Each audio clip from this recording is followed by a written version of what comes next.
Welcome to Rock Solid Radio. I'm Linda Hutchinson, the Executive Director of Rock Solid Families. And I'm Merrill Hutchinson, President of Rock Solid Families. And we are excited to have you join us as we talk all things faith, family, and fitness. A special thanks to Maxwell Construction and Mansfield Insurance Agency for their support of Rock Solid Radio, building a stronger community one family at a time.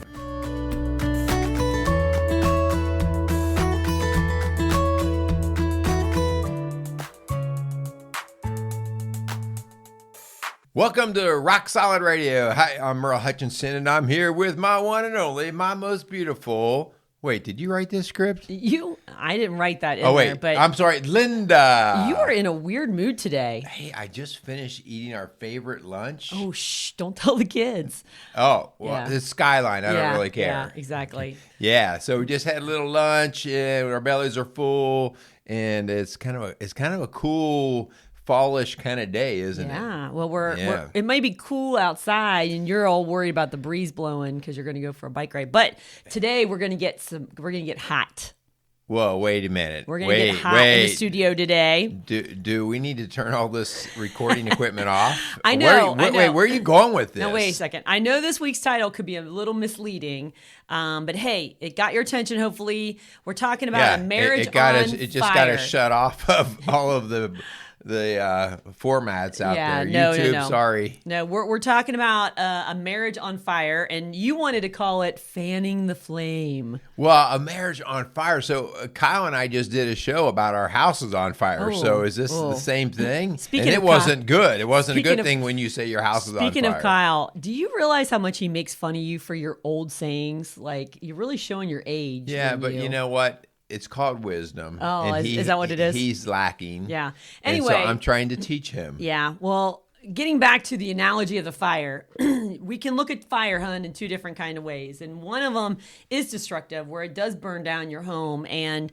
your community, like we're seeing out west right now. And that's destructive. But there's also a different kind of fire.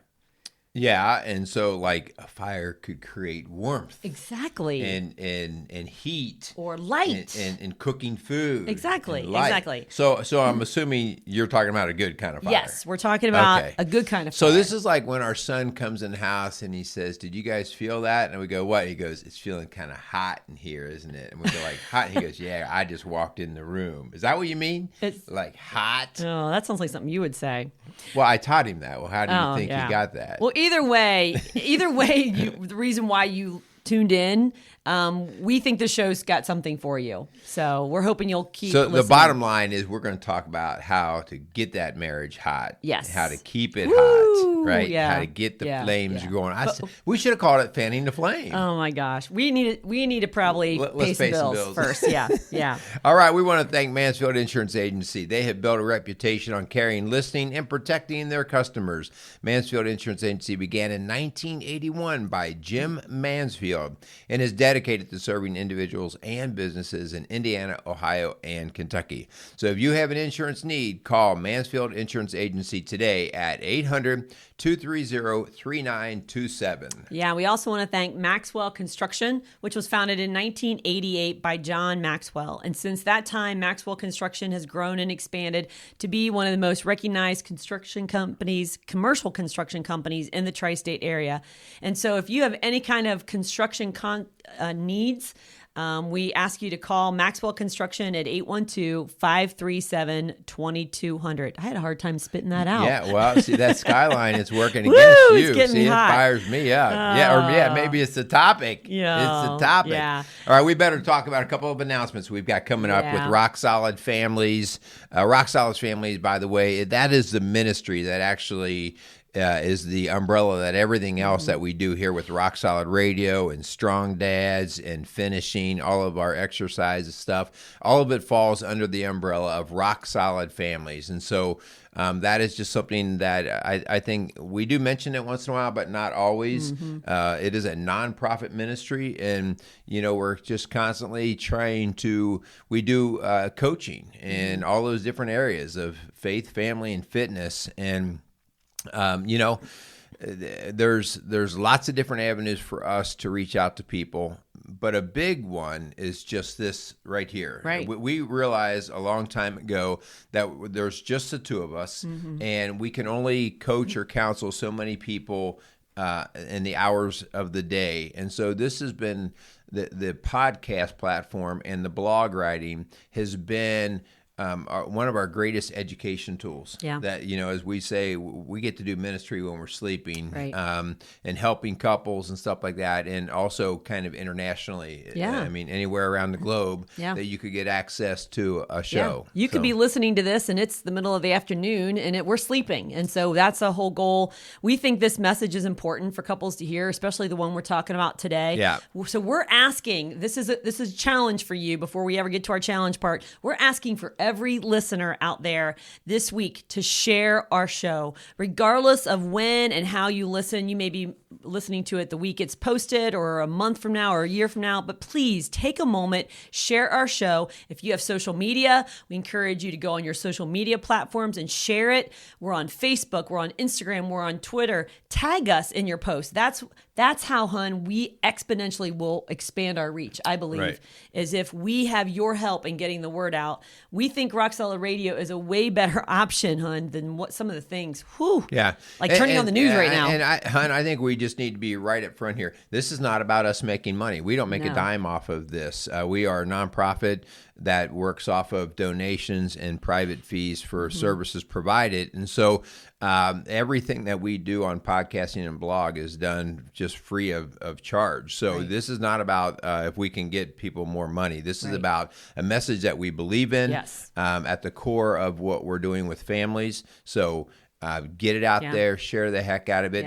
You can go through and cherry pick certain shows. Like if you saw a show that hits you and you think, man, that might really help someone, share it with them. Yeah. And there's a lot of people in your circle of influence that don't know about Rock Solid Radio. So whether maybe they don't have social media, so send it to somebody, copy and paste this link and put it in a text and an email and say, hey, I was thinking about you today. Just made me think of us or think of you guys. And we just wanted to share this message with you. So we believe this topic's pretty important. Yeah. So let's get into this topic, because we're going to talk about setting the house on fire. Oh, hang on. I thought you were going to say something else. Woo. Oh, no. Yeah. All right. So let's talk about this, hon. Let's talk about so we so often run into 20 plus year couples where the marriage looks like it's maybe not even smoldering anymore. It's just there's no flame. There's no flame, yeah. So, and I'd like to say that happens once in a while, but the reality of it is it seems like even our couples that have been married for 10 years, that they're coming in and they're already kind of into the same old. Right, or is this as good as it gets? Yeah. And there's lots of reasons for that. Life beats us down, but a lot of it is mindset, attitude, and just how we approach. And again, how we also understand marriage is to look in the eyes of God, which a lot of times we get into these warped mindsets and these habits because we forget what God's intention for the marriage was. Yeah. I mean, and we even have some couples that have been married 40 to 50 years that would say the last 20 or 30 years has been miserable. And they look at us and say, is this as good as it gets? And we're like, no, it doesn't have to be that way. But here's the deal. The answer is not in trading that one in for a new model. It's not by giving up the ship. That's not the answer. And so we've talked about that before. Signing a divorce papers and then getting on Match.com is not going to satisfy. Yeah. And just to add to that, we've run through this statistic before. 50% of all first-time marriages break up. I think it's like 78% of all second-time marriages break up. It's like in the 60s, but there's, the more times you've been married, with it each gets time worse. It gets worse. And so you think you would learn your lesson. The new model ain't no better than the old one, is it, honey? You're stuck with me. Yeah. So it may seem like a broken record that we keep talking about this over and over again, but obviously we haven't gotten the message across yet, because we still see these same couples coming in, or different ones, same message, which is why we felt like it was so important to really do this show. Yeah. So hun, before we kind of get into the advice, let's try to paint a little bit better picture of helping a lot of listeners will say our fire's out, but a lot of them, is going out, and they haven't quite focused on it yet to even be able to say, or are we at risk here? Right. So before we get into giving advice to help, what are some signs that maybe we can say, well, here's some stuff that we see. Yeah. When we know, these two they're no longer respecting each other like they did. Yeah. They're no longer showing love when the love is difficult to give. Yeah. Or, you've replaced each other with busyness, where let's say you have kids that you've just focused all your time and attention on, and your spouse is somewhere below the dog. We've talked about that in many shows too. We did a whole show called Slow Fade, where you really can see those warning signs or open your eyes to those warning signs. And so, but again, hun, and this is you and I, and we've been married for 33 years. And I can't believe I have to remind you. I was. Were you baiting me to see if I knew? No. I was just reminding myself. But, we even need to do this. Like, this is stuff we've got to keep doing. And so regardless of who's listening right now and how good or bad you think your marriage is, we all need to do these things to keep that marriage flame burning brightly. Yeah. Okay. Yeah, for sure. So we are not perfect at this. We have good days and bad days. No, and life happens, and sometimes you get hurt a little bit, and you kind of just you let that seed of hurt grow into something bigger than it needed to be, whether it's a resentment or a frustration, and it grows. And we've talked about this many times. Sometimes a flat-out argument seems like a terrible thing, but it might be a whole lot better than a hush or a quiet or silent treatment that just continues to grow, is pouring water on the fire, and slowly we go, we haven't really communicated in a long time. We haven't fought, but we haven't really talked. Yeah. Yeah, I tell people all the time, if you keep brushing things under the rug because you don't want to create conflict or, you stir the pot, and you keep brushing under the rug so badly, so many things that you literally have this big hump that you're tripping over. Yeah. And you wonder like, I guess we should probably get that out. It's hard though, because sometimes you're brushing under the rug and your spouse doesn't even see an issue. Yeah. And so that's not fair either. Hun, it's hard too when you do have to call out. If you're not understanding why you are calling out a situation or even calling out your spouse, if you don't both understand this together, you can take it totally wrong. Nobody likes to be disciplined. I will share this week, I got disciplined by you. And so did I by you. So and again, it's not it's vice fun. versa. It's not fun, is it? And it's not fun. And my first instinct is I get defensive, right? I tend to get quiet. I'll run a smart aleck comment back, and then I kind of shut down. Okay. And to recognize that's not where I want this to end. No. And I don't want me or you to feel like one of us won. Right. Instead, like, okay, wait, I need to eat a little humble pie, and I need to do what would be right for the marriage. And that is hard. And so, You, like you said, you and I both go through this thing, and it's really recognizing, wait, if we don't deal with it, where's this going to go? Well, and it's iron sharpening iron. And so we have to give people permission, people who we trust, people who we value their opinion, that they have the right to speak into our lives, even if we don't like to hear what they say. And so you and I have given each other permission to that, and we don't always like it. Yeah. And we actually have to season it with some grace. We're going to talk about that. But, hun, we're on Marriage on Fire. We want this fire to be burning. We want it to be flaming up. So let's get some specific practical ways, hun, to fan the flame or to have a marriage on fire. So we need some ideas. Okay. As a matter of fact, if I were you, and I did this because I put them on paper. Put them on paper. Like, get a piece of paper out, get a pen. Jot it down. And I want you to give them a try tonight. So if you're out there listening, tonight's your night. This is your homework. What I will say with that, hun, to help support that actually being successful is both you and your spouse getting on the same page, like listening to this show together, or at least have the conversation about whatever it is that you're going to try tonight. Right. If you try and you're like going to see how it goes and your partner has no clue as to what you're doing, it may very well blow Backfire. up in your face. Yeah, you might get resentful that they didn't fan the flame with you. Well, because they didn't understand it, and they weren't on the same page with you. So anyway, one of the very first things that we talk about, home, with just about every couple that comes in here is the idea of daily dialogue, or what we just talk about, a check-in, okay? And the check-in does not have to be about your deep emotions and how you're feeling about everything. I like when you say that. You kind of like puff your chest up. Well, because sometimes when guys say, well, you mean I got to talk? And guys run away from that. It's like, no, dude, is all you have to do, and here's some key to this, is all you have to do is sit down 10 to 15 minutes, and you just have to talk about your day. You don't have to like create a story. It doesn't have to be something. And you have to care. Well, you create the story, you look each other in the eye. I always make that part of the homework. Like, you can't be walking around the house and doing something. You have to sit down. You have to, I usually, hey, go get a coffee, go get a tea, get a water, get a beer. I don't care. Sit down and just have some conversation. Hey, how was your day today? Right. And when you're doing the daily dialogue, the words really are only halfway important. That doesn't mean I ignore the words. What I'm actually doing, and this is why we sit down and we face to face, is we read who they are, what they are.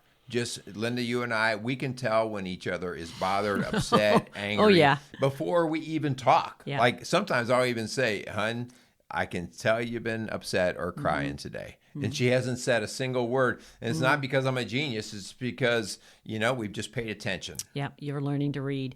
And so this best case scenario, like you said, hon, is face-to-face. No distractions around. The kids can't be under your feet. You can't have your phone out or the TV up. You can't be in the middle of doing a task. Like, it's got to be 100% undivided attention, because one or two of you are going to feel like whatever you are doing as well is getting more time and attention. So if you are texting, or if you have a kid, you're nursing or whatever, your partner is going to think you're not really listening. And so it's really important that it is undivided attention. You're swinging on a swing, you're taking a walk, you're driving in the car. Ultimately, it would be face-to-face would be the best, but just undistracted. And that's really, hun, your daily temperature read. Yeah, right. Just reading the temperature of your spouse. Like, is it a good day? Is it a bad day? Do they have a struggle today? Are they upset with me about something? Man, if you do that every day, you really do. It's almost like COVID testing, Well, like, if you keep reading your temperature, you'll catch it quick. Yeah, it is preventative maintenance. Yes. And I always tell couples, 9 times out of 10, you're going to talk a whole lot about nothing. And you're not even going to get much emotion out of it. How was your day? Oh, pretty good. Yeah. Okay, that's fine. But the one time out of the 10 that something didn't go well, you're not going to blow it. You're not going to miss it. Yeah. And you're going to be on it. And then you're there as a team to try to work through it. And sometimes you can't catch it. And so maybe you'll say, it was today really a good day? And then all of a sudden, you've done this to me before. You'll say that in a different way, or you'll say it twice. And all of a sudden, this tears start flooding down. Right. It was like, whoa, hit a nerve. Okay, something really was up. And here I've been saying, I'm fine. It was fine. It was good. And it really wasn't at all. Yeah. But it takes, by the way, did you know, it takes going past 7 minutes to get past surface conversation. That's with anybody, not just your spouse.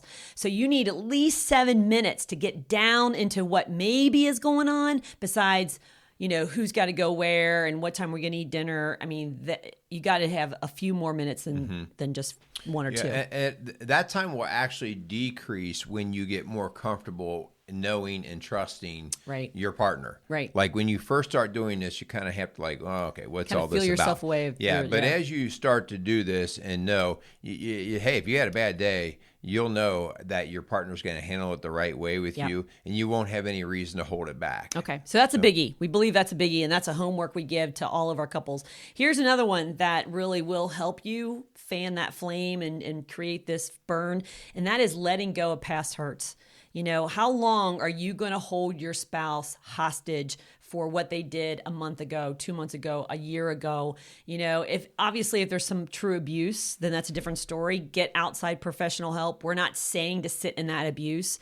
But man, if you're still bringing up an incident that happened a year ago and you're beating them over the head over and over again, and you wonder why they're not loving you back, I mean, my gosh, extend grace whenever possible.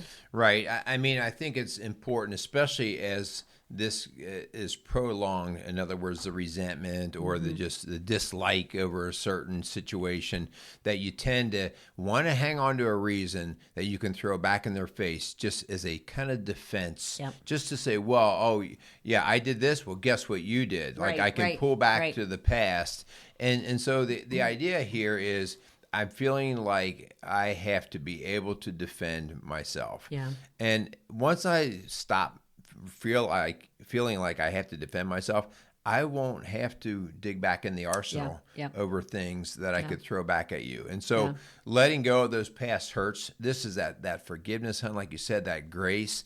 And we see this all the time. I've forgiven him. I've forgiven him. Yeah. And they say it like this: I've forgiven him. I've forgiven him. You're like, oh, okay, yeah. You're shaking your face like, I can see you really forgiven him. Yeah. So I can tell it doesn't hurt anymore. You kind of have to let it go. And the best way for me, hon, to let go of a past hurt is to realize how many times I've hurt you. Yeah. To realize, well, wait, because I don't want you throwing those back in my face, because I know that my pile is every bit as big, if not bigger than yours. And hun, I work with a lot of women who are divorced or single or engaged, that are realizing that they're sabotaging a relationship because of things that happened way before that boyfriend or that fiance. It might have been abandonment issues from a dad or a betrayal of an ex-spouse. And so they're bringing all of that baggage in and they're holding their new partner hostage when really they just got to get some outside help for those old wounds that have never healed properly. So if that's you, if you've had some childhood trauma, if you've had some betrayal in your past, some abuse, please get some help for you so that you can be your best for your spouse. Because they're trying to figure out, like, what the heck is going on? Why every time am I late for work 5 minutes, you are on my case? Well, it's because, the last time it was their ex, husband who was sneaking around on them. So this kind of actually goes into the next part of keeping this flame hot and just keeping the relationship. Keep it hot, baby. All right. That whole idea and hun, I think this one is taken for granted. It's almost like the people we love the most are the ones that we feel like we have permission to hurt the most. This is that the idea of just keeping a positive attitude around the people you love the most. Like one of the things I've always said, hun, and you hear me say this around the house, you having a bad day does not give you permission to ruin everybody else's day. Yeah, that's true. And I say that you in terms of general and plural through the house. We said it to our kids too. Yeah, like I get that you could have a bad day, but holding other people hostage with your bad day is unfair to everybody else. Yeah. And so, hun, one of the things that I've always appreciated about you is you smile a lot, you laugh a lot, and you bring in that positive attitude. Most of the times, unless we get early in the morning. Yeah, you're a little tough in the morning. but that idea of not always whining and complaining, not always nagging. I've been reading through Proverbs, and again, boy, I don't know Solomon. He's really big on the quarrelsome wife. The naggy wife is like the dripping faucet, all the dripping water. So it's better to sit on the roof. Yeah. But again, I don't care whether it's the wife or the husband. If somebody's always like the downer, if they're always looking at the dark side of things, it just puts a weight around the relationship that sinks it. Yeah.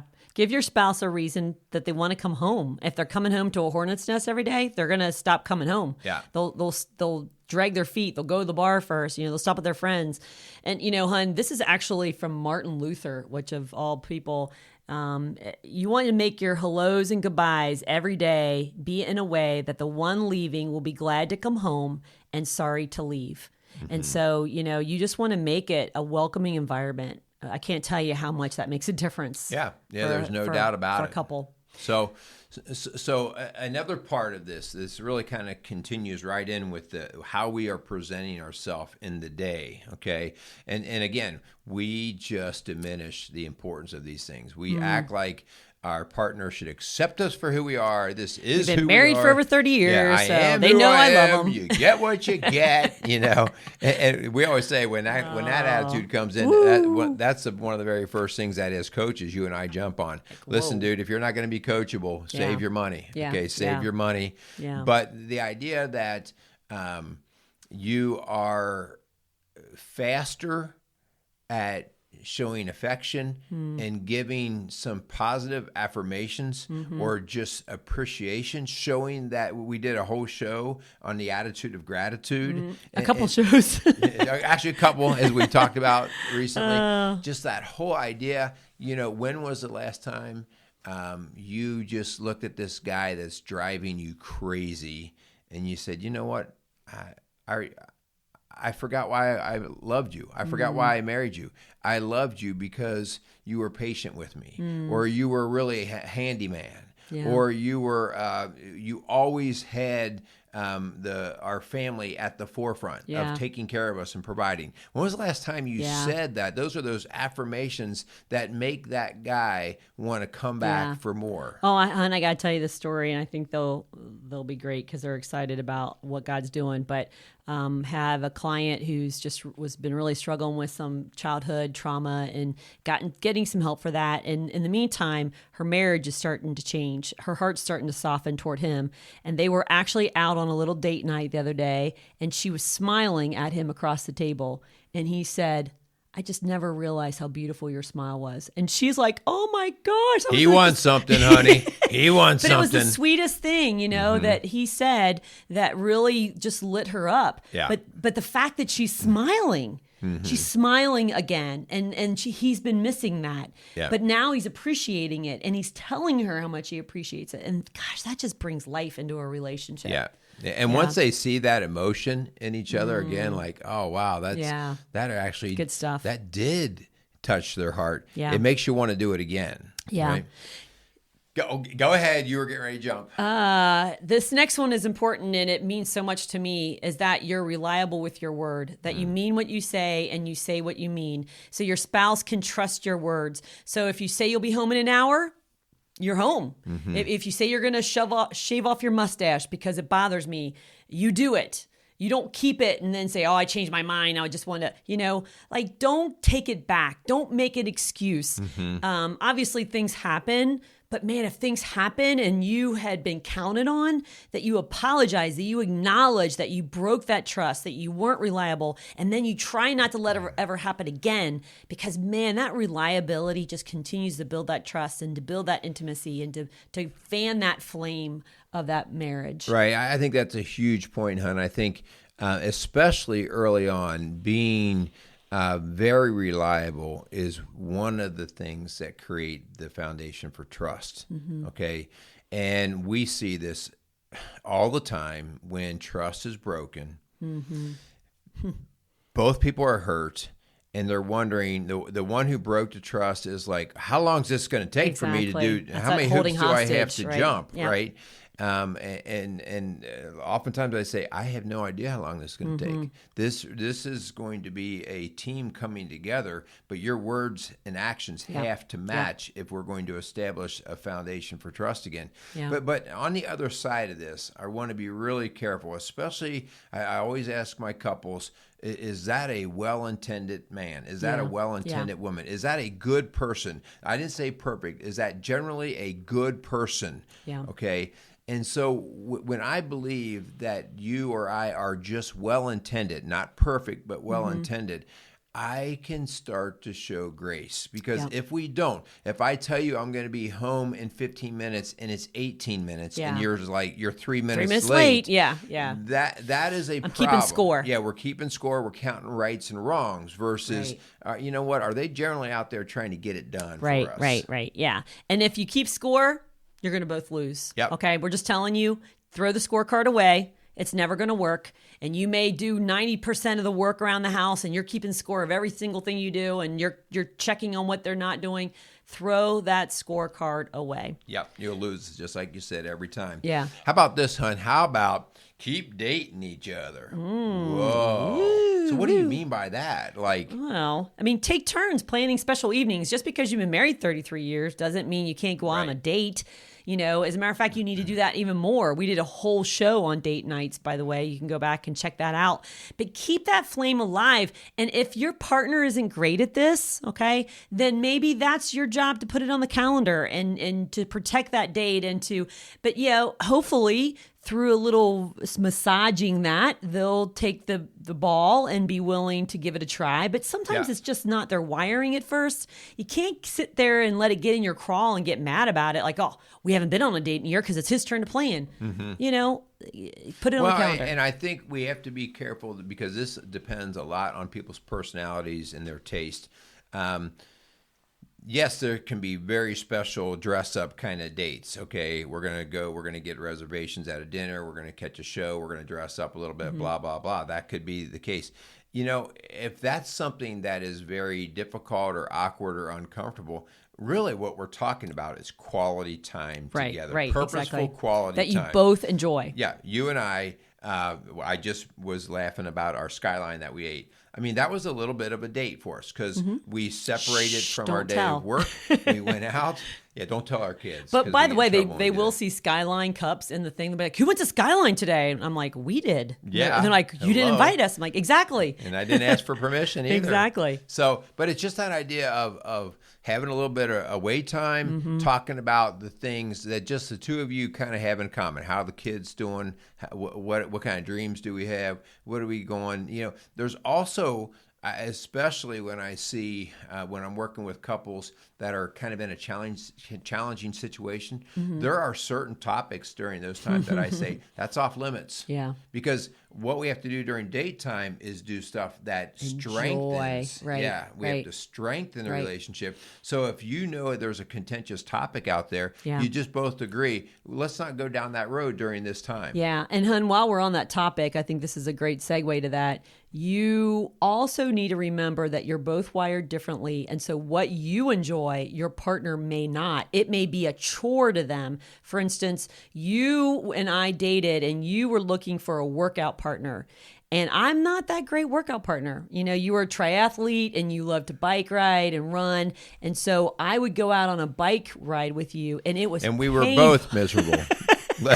Let's just really, we were both miserable. But I was doing that to please you. I was doing that because that's something you loved. But that was not a date for me. No. That was a chore for me. As a matter of fact, we've sold the bike since then. About 3 of them, actually.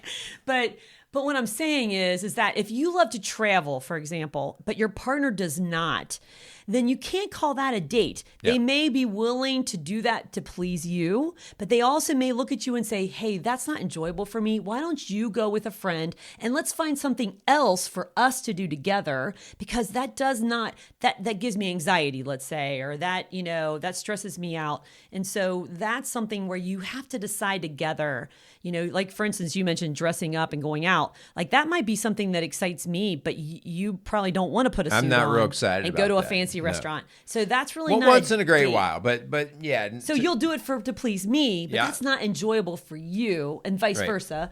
But make sure you include date nights that are enjoyable for your partners as well as you. Yeah. So. Very good. You know, hun, as we start to kind of wind down through this list, I think there's something that you know, you used to tease me and joke about, but we've come to find out the value in it together, and that is keeping a focus on the future, obviously without losing sight of the present, right? We have to live in the day, but dreaming of what does life look like down the road. And here's kind of the challenge with this. We see this with the couples who have been married for a while.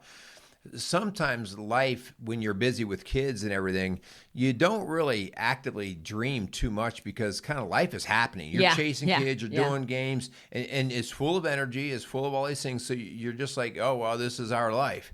And then all of a sudden we see the kids start to leave. Yeah. We start to see time together.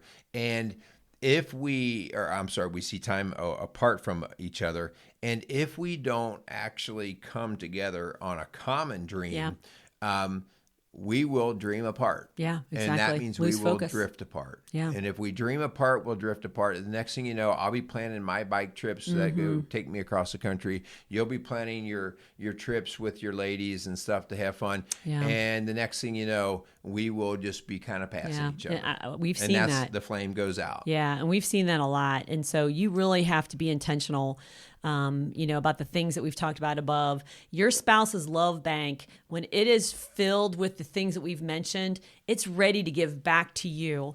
When you emotionally meet the needs of your spouse, I'm just telling you, hon, physical intimacy follows. But if you're wanting sex, for instance, and we've, just say it, honey. Just say it. Get it out right here. I mean, we haven't gotten into that. You said it. But you can't just look at your partner and say, I want to have sex tonight, when you have not invested. Well, you could, but I just take it from experience here. Stop. It doesn't work, okay? It does not work. But I'm just saying, though, that you have to take that time to invest, to make deposits into that love bank, because there are so many things that pull from and withdraw from, whether it be illness or jobs or kids. And so if you're wanting that romance, if you wanted that fire to be burning brightly, you've got to do the things we said above. You can't just jump to number 10. Right. And expect it to go well if you haven't done the other ones. You know? The last part, this is the big part for us, right? Yeah. The part of, for us, rock solid families is based off of the understanding of the rock. Yeah. And the rock is our foundation in the word of Christ. And the reason for that is because we've said so many times on this show, if you allow this up to me or you, we will screw it up based off of our own little desires. And so the thing we're talking about here today is the two of you praying together, coming to God under a common desire to want to have this marriage strengthened and blessed by God. And so, hon, I just shared this stat the other day with a couple again. The percentage of couples that pray together that end up divorcing. Remember what that percentage is? Less than 1%. Less than 1%, where we do 50% regular secular marriages divorce, 48.5% of Christian marriages go to divorce, but less than 1% of those who pray together regularly. All right, and hon, you and I know this, like when and it's awkward. That's one of the first things we get. It is. Because you're not praying to each other. Linda, you are praying to God, but I'm hearing you talk to the God Almighty. About me, which is nothing sexier, by the way, than you inviting the Lord in our relationship and almost like speaking on my behalf of, God, please help Linda today. Thank you for Linda. And that is so beautiful. It's so sexy. It's so intimate. Hon, in Ecclesiastes 4:12, it says, though one may be overpowered, two can defend themselves, but a cord of 3 strands is not quickly broken. And this is how you fight your battles. This is how you get to that 1%. This is how you fan that flame. Yeah. It's a deeper emotional connection than you've ever had. It's that spiritual intimacy that brings that emotional intimacy and that physical intimacy together. And so, hon, as we just kind of wrap up, let's talk about a challenge for our couples that are listening that maybe might help them, because, by the way, the Apostle Paul actually talks about this fire, and he writes in here, and he says, this is why I remind you to fan into flames the spiritual gift God gave you. I told you, he even said fan the flames. I know. I told you. See, it goes biblical. That's how old your saying is. I know. Fan the flames. Hello. But he's saying about your relationship with the Lord. That's right. Because that's what's going to bring you peace. That's what's going to bring you joy. That's what's going to give you that power. Because he says, for God has not given us a spirit of fear and timidity, but of power, love, and self-discipline. So when we put these things into place we've talked about, you will have those things. But God has got to be in the center of it. That's the only way. So the we challenge, can mess things up on our own. Yeah, the challenge obviously is to start having some conversation about all of those things that we talked about throughout the show in terms of how you can do this. But I think that the challenge here to end this is the idea of doing this with God is at center. And so that is so difficult if you are not on the same page. So Even Linda and I, you have to realize we may be Christians, but you're always in a different step of your walk. And so you have to appreciate where the other person is. Mm-hmm. Don't degrade them. Don't talk down to them. Don't think you're inferior. You have to understand where they are. This is not about one of you pulling the other one or teaching the other one or dragging the other one. This is about accepting where they are and valuing who they are in that moment. And that's tough to do, especially if you're feeling empty. Yeah. So as we close, we just want to say, if this is something that's so foreign to you, you don't even know where to begin, please call us at Rock Solid Families. We would love to walk alongside you. We have seen the difference, because if you want to love your spouse well, then you love the Lord first. And that's the best gift you can give them. So that's our challenge tonight, okay? Hon, why don't you wrap up for us? Yeah, so again, as you said, you can call us at Rock Solid Families. That's 1-800, I'm sorry, wrong number, 812-576-7625. I just seen if they were paying attention. Yeah. And our website is rocksolidfamilies.org. And so we do always ask that you would reach out and let's see if we can help you out. So we want to thank all of you out there for listening to Rock Solid Radio, building a stronger community, one family at a time. Make it a great day. Thanks for joining us for another episode of Rock Solid Radio. For help or more information about what you've heard on today's show, contact us at rocksolidfamilies.org or call us at 812-576-ROCK. That's 812-576-ROCK. Again, a huge thanks to our sponsors, Maxwell Construction and Mansfield Insurance Agency. If you have questions you'd like answered on our show, or you want to chime in on something you heard, go to our Facebook page, Rock Solid Families. We'd love to hear from you. Don't forget to tune in next week for another episode of Rock Solid Radio. I'm Linda Hutchinson, and for my husband Merrill and I, thanks for tuning in to Rock Solid Radio, building a stronger community, one family at a time.